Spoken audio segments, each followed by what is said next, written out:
दोस्तों आइए जानते हैं present value of an ordinary annuity कैसे निकाली जाती है। एक सिंपल फॉर्मूले की मदद से आप इस वैल्यू को निकाल सकते हैं। इससे रिलेटेड एग्जाम में नंबर ऑफ क्वेश्चंस पूछे जाते हैं। एक क्वेश्चन आपके सामने दे रखा है, आइए निकालते हैं आपके सामने live. A person will receive 12,000 at the end of each year. Ordinary annuity की पहचान होती है कि पेमेंट हमेशा एंड में हो रहा होगा, क्योंकि एन्युटी ड्यू की भी बात करेंगे। एन्युटी ड्यू में पेमेंट स्टार्टिंग में होता है। तो अगेन 4 इयर्स के लिए है, ये 12,000 रिसीव करेगा।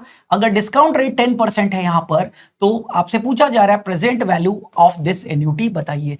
यहां पर 10% का मतलब जब फ्रैक्शन में लिखते हैं तो 10/100 हो जाता है, 0.10 यहां पर मेंशन कर दे। अब अगेन फॉर्मूला क्या है, present value ordinary annuity 1 + r की पावर n - 1 r 1 + r की पावर n। तो 1 + r की पावर n इसको कैलकुलेट करना सबसे पहले जरूरी है। तो 1 + r का मतलब है 1 + 0.10, पावर n का मतलब है नंबर ऑफ पेमेंट्स जो कि हैं 4।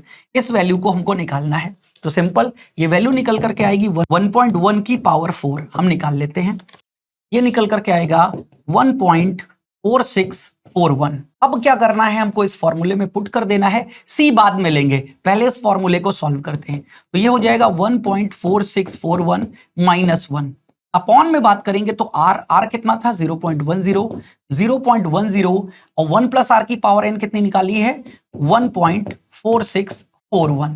सिंपल सॉल्व करते हैं यहां पर, ठीक है। तो ये ऊपर आ जाएगा 0.4641 अपॉन 0.14641, 3.1698 ये वैल्यू निकल करके आती है। अब क्योंकि C से मल्टीप्लाई करना था, C कितना है 12,000, मल्टीप्लाई कर दीजिएगा तो एक तरीके से वैल्यू निकल करके आएगी 12,000 गुणे, ठीक है, निकाल दीजिएगा 38,037.60।